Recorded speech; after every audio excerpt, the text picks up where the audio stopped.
So what we're looking at today, we've been looking at percents. We want to look at an application of percents. One of our biggest applications of percents is interest. You might take out an investment or make an investment, take out a loan or whatever, and they might charge you interest. They might say, hey, we're going to charge you 5% interest. Let's say you borrow $2,400. But that 5% that is per year. Which means if you kept that loan for a year, you would pay 5% interest. So 5 over 100 equals the amount of interest over 2,400. And you would cross, multiply, and divide and get $120 in interest. Now when we deal with interest, generally we don't use the proportion. Generally we use a rate method for interest. So what we would normally do is we'd just do the 2,400 times 0.05, which is the rate for 5%, the decimal version of 5%. Gives us the $120 interest. Notice this is assuming per year, so it's assuming for 1 year. If it's less than a year, then we have to adjust, or more than a year, we have to adjust. So this is where we get the simple interest formula. Interest equals the principal, which is the amount that we borrow or the amount we invest, times the rate, which is the percent as a decimal. That was the 0.05 here. Times the time. We didn't use the time here because it was 1 year, so that would have just been 1. The time will always be in years. So let's say that you invest $4,000 at 4% simple interest.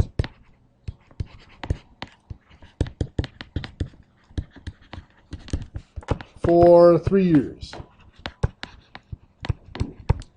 How much will you have at the end of the 3 years? Well, the amount of interest will be your principal of $4,000 times your rate of 4%, so that's going to be written as 0.04 times your time of 3. That's going to be $480 in interest. Now the question was, how much would you have left at the end? So you're going to have to have the 4,000 plus 480, which is $4,080. Or $4,480, I should say, at the end of those 3 years.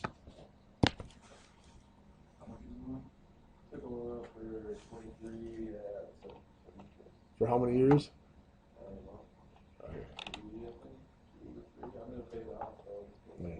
We'll take a look at that. That's more of an annuitized because that's a monthly payment instead of a lump sum payment. But we'll take a look at that. If we get time, we'll take a look at that at the end of the class here. Most of the time, however, they don't use simple interest on a 3-year loan. I mean, that's pretty long. Normally, simple interest is only used on a loan less than 2 or 3 year loan. It's only going to be like, she showed me, it's only going to be like $200 some with the interest. Okay, that's not bad. That's not bad at all. But anyway, definitely not 3 years.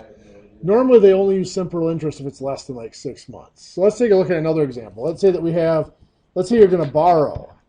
This happened to me a lot when I used to run my construction business a little bit heavier than I do now. I get to the end of 2 weeks, it's time to pay my guys. We haven't finished the job. I haven't been paid by an owner yet. I have to go to the bank and say, hey, look, I don't have money for payroll. I need to borrow money for 30 days or 90 days or whatever. Very common in business. So let's say I'm going to borrow $1,800 to make payroll for 90 days, or for 3 months, we'll say. Make it easy on us. For 3 months, and they're going to charge me 8% interest for a short-term loan. So the amount I'm going to have to pay back, well, first we find the interest. It'll be the $1,800 principal times 0.08 is my interest times, how do I write 3 months? 3 over 12, because 3/12 of a year. The time is always in years. So 3/12 of a year, that's going to give us $36 in interest. Good. So it's not really, when you think about how pissed off my employees would have been if I had said, hey, you got to wait another week to get paid. it's well worth the $36. Oh, yeah. What do you get per hour? Depends on what you can do. Not like that. So there you go, that's for short term. Well, what if we go back to looking at that longer term? For 3 years, if we were really going to borrow money for 3 years, chances are they would use something called compound interest.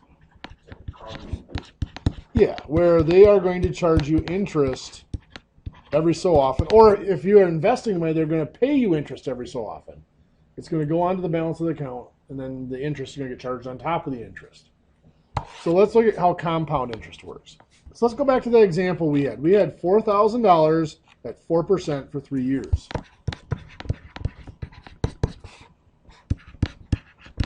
But here's the difference. It's going to be 4% compounded quarterly. What's quarterly mean? Quarterly actually is 3 months, 4 times a year. So it is for 3 years, yeah. So if it's quarterly, 4 times a year for 3 years, our interest is going to be figured out 12 times. 4 times a year for 3 years. So let's find out the first quarter. So quarter 1, our interest is $4,000. So you still have like a monthly payment, you just have to pay. No, we're not looking at monthly payments at all. We're just letting the interest build for 4 years or 3 years in this case, and then drawing it out. So you invested the $4,000 and you're just going to let it sit there for 3 years. So it's 4,000 times 4% times 1/4 because it's a quarter of a year, which is going to give you $40 in interest. Which means you'll start out quarter 2, adding the 4,000 and the 40, we start out quarter 2 with $4,040 times 4% times another quarter of a year, which is going to be $40.40. And this will keep going. Notice it's a little bit more interest now because we're paying interest on top of the previous interest. The balance has gone up. We're going to have to do this how many times to get to the end? 12 times. I don't feel like doing this 12 times. So let's see if we can find a shortcut. If we are looking at taking the $4,000 plus the $40 in interest in that first quarter, the $40 in interest was the percent, right? That was 4% times 1/4, or 0.04 times 1/4, which is just 0.01 or 1% each quarter. See what I did there? If I multiply those together, I get 0.01, which is just 1% per quarter, 1/4 of the 4%. $4,000, that's the whole amount. That's 100%, or 1. So what I have at the end of the first year is 101%, or 1.01 times the original amount. So if I look at this, if I started out with the $4,000 up here, I did $4,000 times 1.01, which is 101%, I get 4,040. If I take the 4,040 times 1.01, I get $4,080.40, just like what I would have had if I added this on. So I can just multiply by 1.01 each quarter and get the balance for the end of the quarter. How many times do I have to multiply by 1.01? 12 times. Do we have a shortcut for multiplying by the same number over and over again? Yes, we do. What is it?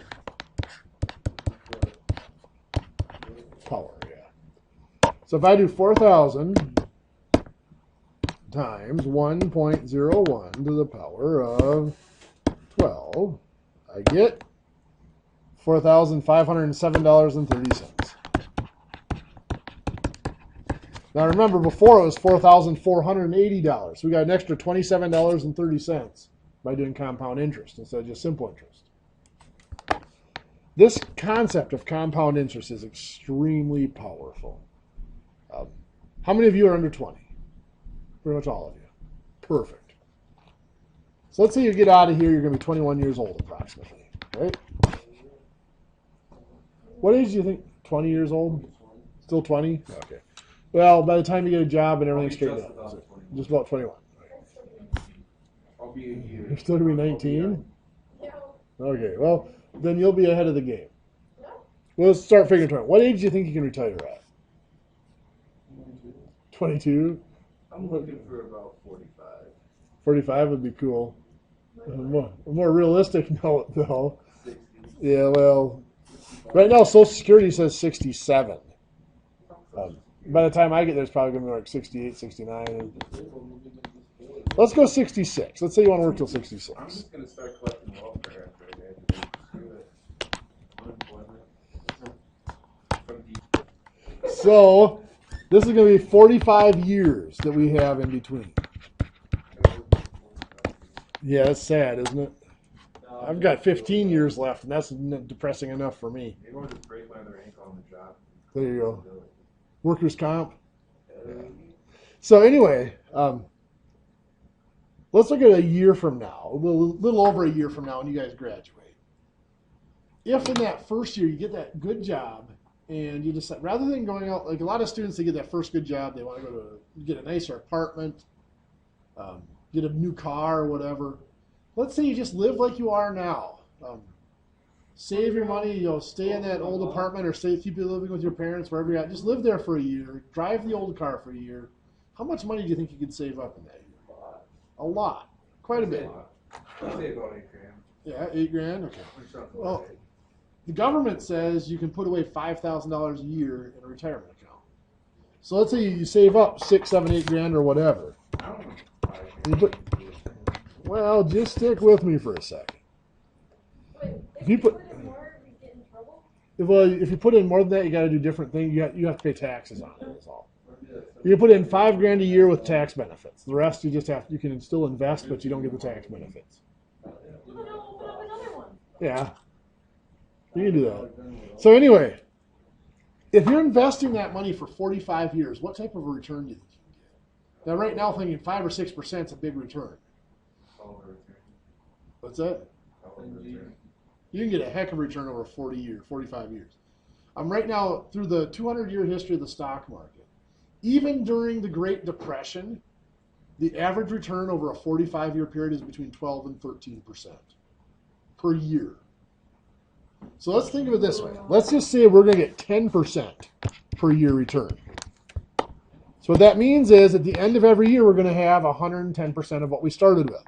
So we're going to go times 1.10. That's 110%. Everybody see where the 1.10 comes from? That's 10% interest, so 110% at the end of the year. We're just going to compound it every year. So that's why it's 10% and 40 to the power of 45 for 45 years. Anybody want to guess what this is going to turn out to be? You're really close. 364, 452. No, that's if you put $5,000 in once at age 21. Oh, I only got to put $5,000 in once? Once to get that.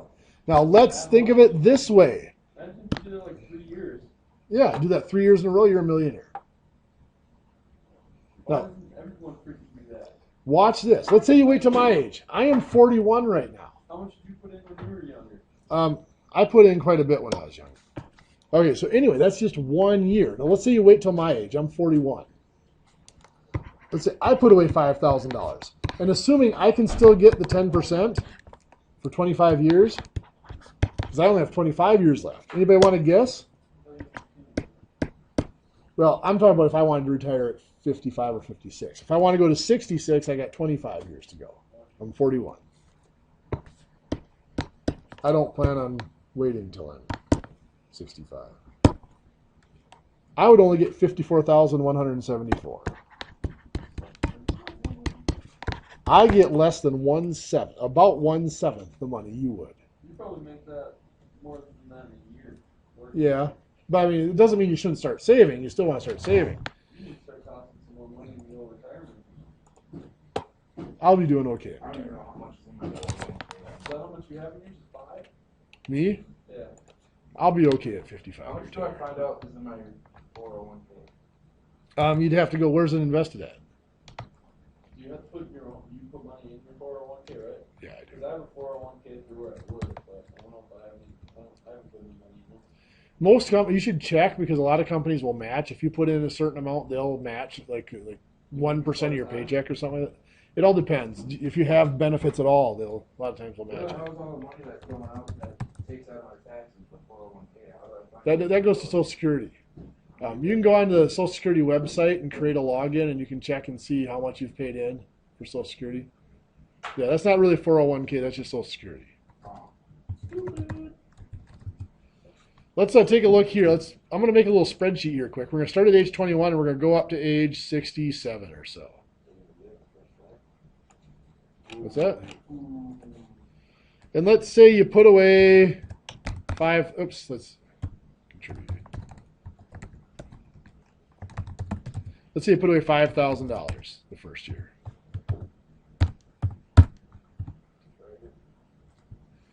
We're going to drag the 5,000 down. You're going to put away $5,000 every year until you're 67. And we're going to assume 10%.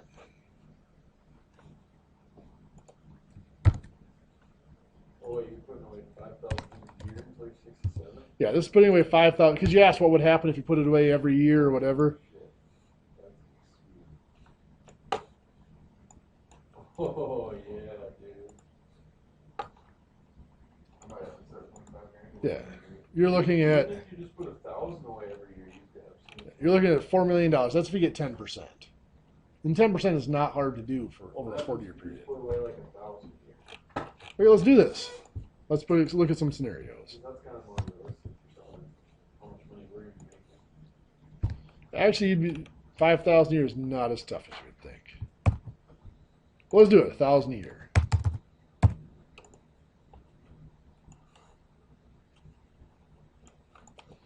$1,000 a year, you're still looking at 871,000. Man, I'm putting 1,000 away for freaking. Now, watch this though. This is the part that just blows people away.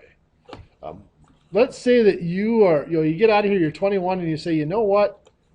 I spent a year and a half in college and school. I earned this. I want the new car. I will save for my retirement later. Which I can understand that attitude. Nobody would blame you for that. You worked hard. You deserve to enjoy it. But watch this. This person here is going to take that attitude.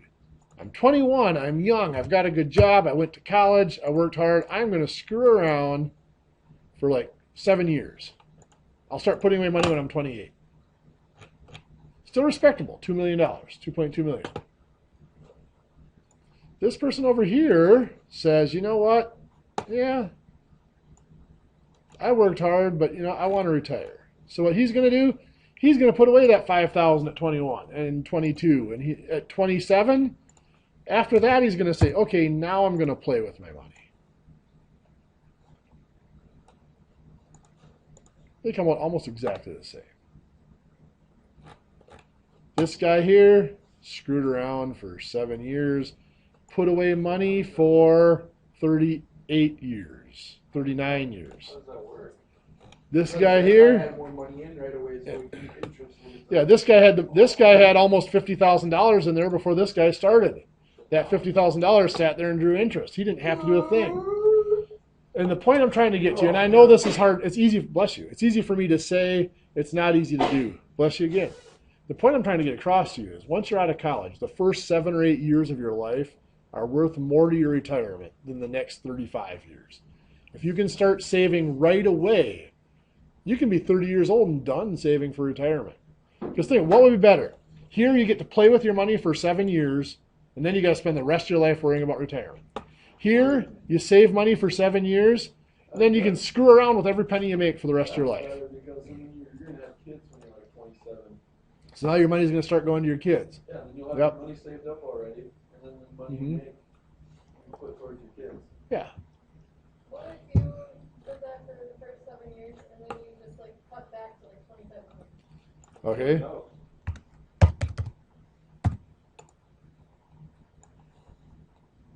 You're still going to be doing really well. Because then at least half of that is going to kids. Yep. Now, one of the biggest things I would tell you is, so something you talked about 401ks. 401k is actually where you have your company take money out of your check, send it to an investment company to invest for your retirement. I don't want them to do it. I don't want it though. You want the money? Yeah. Well, I mean, the only way it can get the My money and I need it now. you get tax benefits if you have them do it that way. Then you don't have to pay income tax on that money until you retire.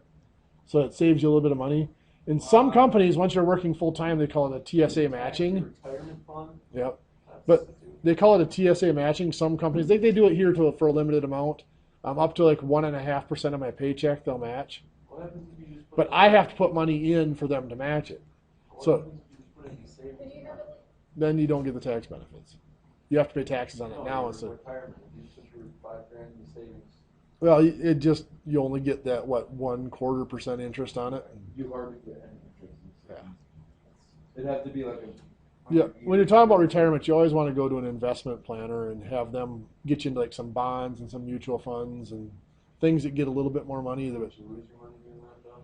you can, but I mean, I've had money invested in mutual funds and bonds for years. I had one year where I lost like almost a third of it, but I've also had years where I gained 40%.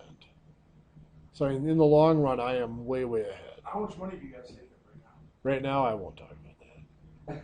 Do you have a lot or not? Here. Okay, so on page 97, 1 through 13, the odds, we did not get to the annuity stuff. So if you get to like annuity payments or payments on a loan or whatever, skip those problems. We can talk about them more on Thursday.